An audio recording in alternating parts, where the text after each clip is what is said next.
அல்ஹம்துலில்லாஹி ரப்பில் ஆலமீன். அஸ்ஸலாமு அலைக்கும் வரஹ்மத்துல்லாஹி வபரகாத்துஹு. இன்னைக்கு வகுப்பு 9. இதுவரைக்கும் நம்ம என்ன பார்த்திருக்கோம் அப்படின்னா, குர்ஆனுக்குள்ள நுழைவதற்கு முன்னாடி நமக்கு இருக்க வேண்டிய மன உணர்வுகள், பண்புகள் குறித்து நம்ம பார்த்தோம். அதே மாதிரி குர்ஆன் யாருக்கு தன்னுடைய பொக்கிஷத்தை திறந்து காட்டும் அப்படின்னா, முத்தகீன்கள், அதாவது இரையச்சமுடையவர்களுக்கு தான் அது தன்னுடைய பொக்கிஷத்தை திறந்து காட்டும். அதே மாதிரி இரையச்சம் உடையவர்கள் யார் அப்படின்னா, இரையச்சம் அப்படின்றது வெறும் அல்லாஹ் மேல் உள்ள பயம் மட்டும் கிடையாது.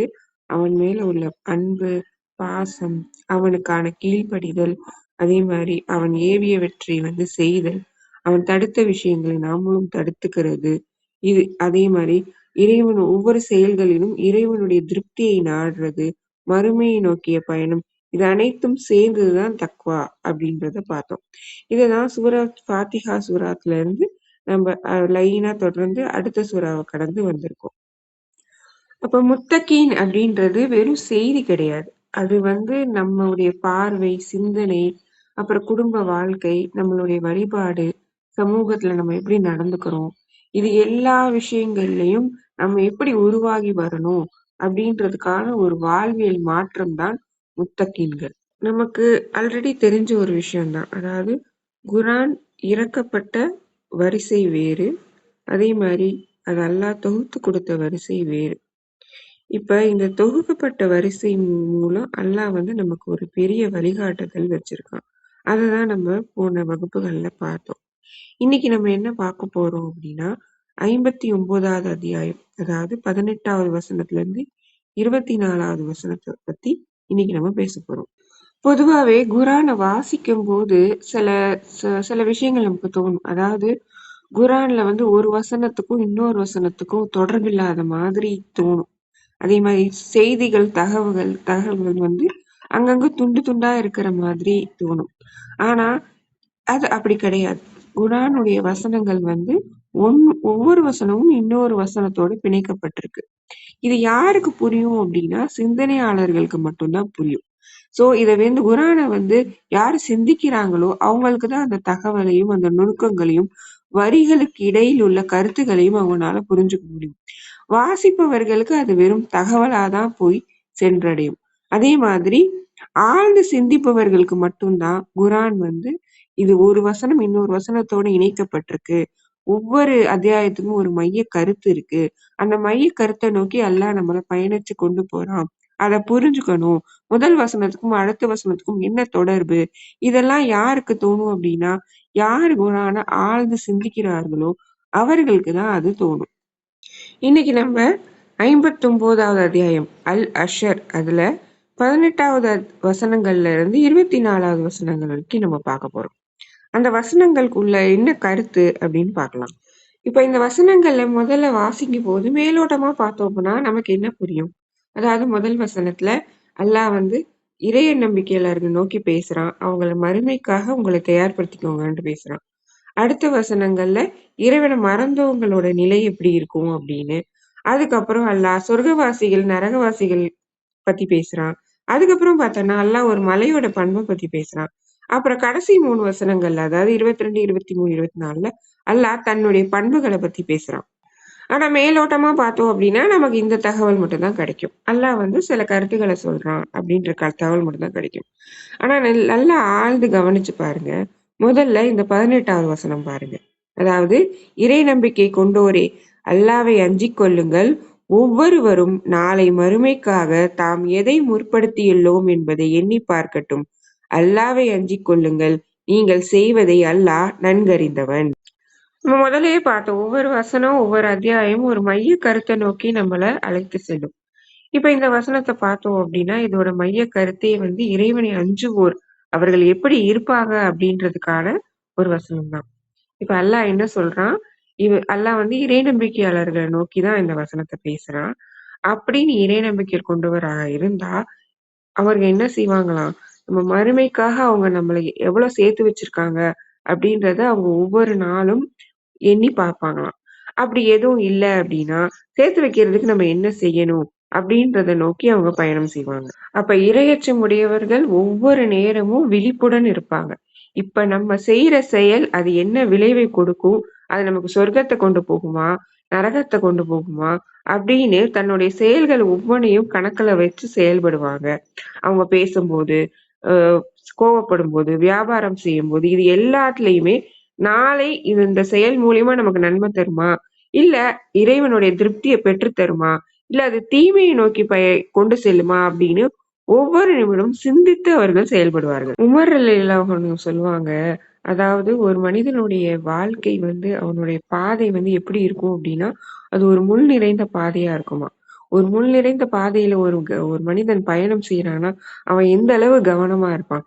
கீழ என்ன இருக்கு, மேல என்ன இருக்கு, வலதுபுறம், இடதுபுறம் எல்லா புறங்கள்லயும் பார்த்து, எதுவும் நம்மள குத்திராம, நம்ம ஆடைகளை கரெக்டா கவனிச்சு எடுத்து சென்றோம்னா, அந்த பாதையில நம்ம எவ்வளோ கவனமா பயணிப்போமோ, அதே மாதிரிதான் தக்வாவுடைய மனிதர்கள் தன்னுடைய பாதையை அவங்க அப்படிதான் தேர்ந்தெடுப்பாங்க. எந்த நேரமும் விழிப்புணர்வோட இருப்பாங்களாம். அததான் அல்லாஹ் இந்த வசனத்துல சொல்ல வரான். இந்த வசனத்துல நமக்கு இன்னொரு கருத்து விளங்குது. அதாவது ஒவ்வொருவரும் நாளைக்காக தாம் எதை முற்படுத்தியுள்ளோம் என்பதை எண்ணி பார்க்கட்டும். பொதுவாக நாளைக்கு நமக்கு ஒரு விஷயம் வேணும், ஒரு செய்ய போறோம், இல்ல ஒரு இன்டர்வியூ அட்டன் பண்ண போறோம், இல்ல ஒரு கிளாஸ் எடுக்க போறோம், இல்ல ஏதோ ஒரு விஷயம், முக்கியமான விஷயங்கள் செய்ய போறோம் அப்படின்னா, அதற்கான தயாரிப்பாக நம்ம இன்னைக்கே நம்மளை தயார் செஞ்சு கொள்ளணும். நாளைக்கு ஒரு எக்ஸாம் அட்டன் பண்ண போறோம் அப்படின்னா, இன்னைக்கே அதுக்கான இன்னைக்குன்னா இன்னைக்கு கிடையாது, இத்தனை நாள் இது வரைக்கும், நாளைக்கு முதல் நாள் வரைக்கும் நம்மளோட தயாரிப்புகளை நம்ம செஞ்சு வச்சுக்கிட்டாதான் நாளைய நம்ம சந்திக்க முடியும். அதே மாதிரி நாளைக்கு நமக்கு எதுவும் நோய் வராம இருக்கணும்னா இன்னைக்கு நம்மளை தற்காத்து கொண்டாதான் நாளைய நம்ம சிறப்பா சந்திக்க முடியும். இந்த அர்த்தமும் இந்த வசனத்துக்கு வருது. சொல்லிட்டு அல்லாஹ் திரும்பவும் சொல்றான், அல்லாவை அஞ்சிக் கொள்ளுங்கள், நீங்கள் செய்வதை அல்லாஹ் நன்கறிந்தவன். நீ செய்யற ஒவ்வொரு செயலையும் நினைச்சு அல்லாஹ் அஞ்சிக்கப்பா. ஏன் அப்படின்னா, நீ என்னென்ன செய்யறியோ, சிறிதா இருந்தாலும் சரி, பெரியதா இருந்தாலும் சரி, அல்லாஹ்வுக்கு அது நல்லா தெரியும் அப்படின்றதையும் அல்லாஹ் சொல்றான். அதன் தொடர்ச்சியா அல்லாஹ் அடுத்த வசனத்துல ஒரு எச்சரிக்கை கொடுக்கறான். அதாவது, அல்லாவை மறந்தோரை போன்று நீங்கள் ஆகிவிடாதீர்கள். அவர்கள் தம்மையே மறந்து விடும்படி செய்து விட்டான். அவர்களே பாவிகள் அப்படின்னு சொல்றான். அதாவது, தக்வா உள்ள மனிதர்கள் நாளைக்காக இன்னைக்கு என்ன செஞ்சோம் அப்படின்றத எண்ணி ஒவ்வொரு நிமிஷமும் கவனமா இருப்பாங்க. ஆனா அதுவே அல்லாஹ்வை மறந்தவங்க என்ன ஆயிருவாங்க அப்படின்னா, அவங்க தம்மையே மறந்தவங்க மாதிரி ஆயிருவாங்களாம். தம்மை தாமே மறந்தவர்கள் அப்படின்னா என்ன அப்படின்னா, என்ன சொல்றோம், அதாவது தக்வா இல்லாத நிலை. அதாவது உலக விஷயங்கள் எல்லாமே உங்களுக்கு ஞாபகம் இருக்கும். அதாவது தன்னுடைய தொழில், தன்னுடைய வேலை, மனைவி, மக்கள், நண்பர்கள், பொருள், சொத்து, இது எல்லாம் ஞாபகம் இருக்கும். ஆனா இதெல்லாம் எதுக்காக அல்லாஹ் கொடுத்தான் அப்படின்றத ஞாபகம் இருக்காது. அவங்க தன்னையே மறந்துடுவாங்க. இது எல்லாமே நமக்கு சோதனைக்காக கொடுக்கப்பட்டது. நம்ம இந்த உலகத்துல எந்த கவலையும் இல்லாம, கஷ்டமும் இல்லாம வாழணும். வாழ்ந்து சரியான முறையில நம்ம அதை செலவழிச்சு சரியான பாதையில செல்லணுன்றதுக்காக தான் இது அனைத்துமே கொடுக்கப்பட்டது அப்படின்றத மறந்து அவன் தன்னைத்தானே கர்வம் வந்துரும். அப்ப தம் எதுக்காக படைக்கப்பட்டோம் அப்படின்ற நோக்கத்தையே மறந்து உலக விஷயங்கள்ல அவன் ஆழ்ந்துருவான். அதுதான் அல்லாஹ் இங்க சொல்றான், அவன் தம்மை தாமே மறந்து விடுகிறான் அப்படின்னு. அதன் தொடர்ச்சி அல்லாஹ் அடுத்த வசனத்துல சொல்றான், நரகவாசிகளும் சொர்க்கவாசிகளும் சமமாக மாட்டார்கள், சொர்க்கவாசிகளே வெற்றியாளர்கள். பொதுவா நம்ம பாக்குற எல்லா மனுஷங்களும் ஒரே மாதிரிதான் நமக்கு தெரியுது.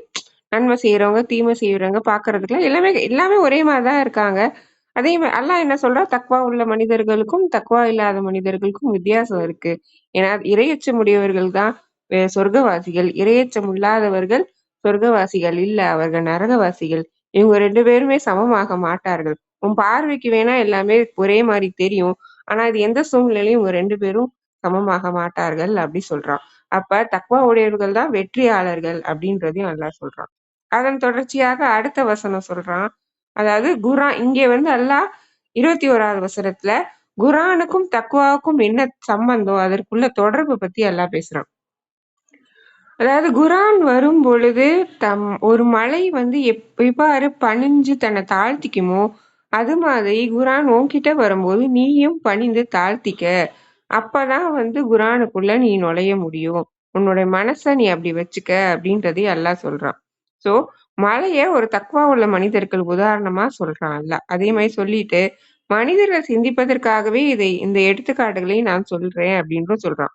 சோ நம்ம ஒரு தக்வா உள்ள மனிதர்களாக நம்ம வாழணும் அப்படின்னா குர்ஆனை நம்ம நெருங்கணும்.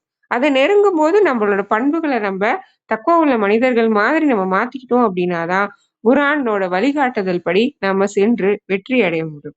அதே மாதிரி அதன் தொடர்ச்சியா அல்லாஹ் அடுத்த வசனங்கள்ல எல்லாம் அல்லாஹ் தன்னுடைய பண்புகளை பத்தி பேசுவான். அதாவது 22வது வசனத்துல அல்லாஹ் சொல்றான், அவன்தான் அல்லாஹ், அவனை தவிர வேறு எந்த கடவுளும் இல்லை, அவன் மறைவானவற்றையும் வெளிப்படையானவற்றையும் அறிந்தவன், அவன் அளவில்லா அருளாளன், நிகரில்லா அன்புடையோன். 23வது வசனம், அவன்தான் அல்லாஹ், அவனை தவிர வேறு எந்த கடவுளும் இல்லை, அவனே அரசன், தூய்மையானவன், அமைதி அளிப்பவன், அடைக்கலம் அளிப்பவன், கண்காணிப்பவன், மிகைத்தவன், அடக்கி ஆள்பவன், பெருமைக்குரியவன், அவன் இணை வைப்பதை விட்டும் அல்லாஹ் தூயவன். 24, அவன்தான் அல்லாஹ், அவன் படைப்பாளன், தோற்றுவிப்பவன், உருவம் கொடுப்பவன், அவனுக்கு அழகிய பெயர்கள் உள்ளன, வானங்களிலும் பூமியிலும் உள்ளவை அவனையே போற்றுகின்றன, அவன் மிகைத்தவன், நுண்ணறிவாளன். அப்ப அல்லாஹ் கடைசி 3 வசனங்கள்ல தன்னுடைய பண்புகளை பத்தி பேசுறான். தான் யார், தன்னுடைய வல்லமை என்ன, தான் எப்பேற்பட்டவன், அந்த பண்புகளை பத்தி பேசுறான். வானங்களும் பூமிகளும் எல்லாமே அவனைதான் போற்றுது, மனுஷனை தவிர எல்லாமே நன்றியோட தான் இருக்கு, மனுஷன் தான் இப்படி இருக்கான் அப்படின்றதையும் எல்லாம் சொல்றான். சரி, இப்ப முதல்ல பார்த்த வசனங்களுக்கும் இந்த கடைசி 3 வசனங்களும் உள்ள தொடர்பு என்ன அப்படின்னா, பொதுவா நம்ம ஒரு தக்குவாவுடைய மனிதர்களாக வாழணும் அப்படின்னா நம்ம இந்த எல்லா விஷயங்களையும் பத்தி யோசிக்கணும். அதாவது தக்குவாவுடைய மனிதர்களாக வாழணும் அப்படின்னா நம்மளோட குர்ஆனுடைய வழிகாட்டுதல் இருக்கணும். அப்ப நம்ம குர்ஆனை பத்தி சிந்திக்கணும். அடுத்த கடைசி 3 வசனங்கள் சொல்லுது, தக்குவாவுடைய மனிதர்களாக இருக்கணும் அப்படின்னா நம்ம அல்லாஹ்வை பத்தி, நம்மள படைச்சவனை பத்தியும் நம்ம சிந்திக்கணும். அவன் யாரு, அவன் எப்பேற்பட்டவன், அவன் வல்லமை என்ன அப்படின்னு சிந்திச்சு அவனுக்கு நன்றி சொல்லக்கூடியவர்களாக இருக்கணும். அப்ப இந்த விஷயங்கள் மூலியமா குர்ஆனை பத்தி சிந்திக்கிறது மூலியமும் அல்லாஹ்வை பத்தி சிந்திக்கிறது மூலியமாவும் நம்ம தக்குவாவுடைய மனிதர்களாக மாறலாம். அப்ப நம்ம முத்தகீன்களாக மாறணும் அப்படின்னா நம்ம இப்ப நம்மளோட நடத்தை எப்படி இருக்கணும், நம்ம நாளைக்கு மறுமைக்காக என்ன சேர்த்து வச்சிருக்கோம் அப்படின்றத பத்தி நம்ம சிந்திக்கணும். அதே மாதிரி நம்ம குர்ஆனை பத்தி சிந்திக்கணும். குர்ஆன் என்ன சொல்லுது, அதனோட வழிகாட்டுதல் பத்தி நம்ம சிந்திக்கணும். அதே மாதிரி நம்மள படைச்சவன் நம்ம அல்லாஹ்வை பத்தி சிந்திக்கணும். அல்லாஹ்வை பத்தி சிந்திச்சு செயல்படணும். இது அனைத்தையும் சேர்ந்து இன்னொரு முக்கியமான விஷயமாக, அதாவது 19வது வசனத்தை சொல்ல மாதிரி, இது எல்லாமே அல்லாஹ்வை பத்தி, இது எதைய பத்தியுமே சிந்திக்காம அல்லாஹ்வை பத்தி மறந்த ஒரு மனிதரா மாறிட்டோம் அப்படின்னா அதோட விளைவுகள் என்ன அப்படின்றதையும் இந்த வசனங்கள் சொல்லுது. சோ இந்த வழிகாட்டுதல் படி நம்ம நடந்தோம் அப்படின்னா நம்ம முத்தகீன்களாக வரலாம். சோ இந்த எல்லா வசனங்களுமே நம்ம இது வரைக்கும் பார்த்த வகுப்புகளோட தொடர்ச்சியா தான் வருது. நம்ம எப்படி குர்ஆனை அணுகணும், குர்ஆனை அணுகிறதுக்கு முன்னாடி நம்ம எந்த மனிதரா இருக்கணும், தக்குவாவுடைய மனிதர்களாக வாழணும் அப்படின்னா நம்மளோட ஒவ்வொரு செயலையும் நம்ம சிந்திக்கணும். அதை எண்ணி நம்ம பரிசோதனை செஞ்சுக்கணும். நம்ம என்ன நன்மை செய்யறோமா, என்ன தீமை செய்யறோமா அப்படின்றத நினைச்சு நம்ம செய்யணும். அதே மாதிரி அல்லாஹ்வை அடிக்கடி அல்லாஹ்வை எப்பொழுதுமே நினைவு கூறணும். இது எல்லாம் செய்யறது மூலியமா நம்ம முத்தகீன்களா ஆகலாம். சோ இப்ப முத்தகீன்களா ஆகணும் அப்படின்னா இதற்கு ஒரு பயிற்சி தேவை. நம்ம ஒவ்வொரு நிமிஷமும் ஒவ்வொரு செயலையுமே அல்லாஹ்வுடைய மதிப்பு பெறுறதுக்கான செயல்களாக நம்ம மாத்திக்கணும். அப்படி செஞ்சோம் அப்படின்னா நம்ம எல்லாருமே முத்தகீன்களாக ஆகலாம். இன்ஷா அல்லாஹ் அடுத்த வகுப்புல வேற விஷயம் பார்க்கலாம்.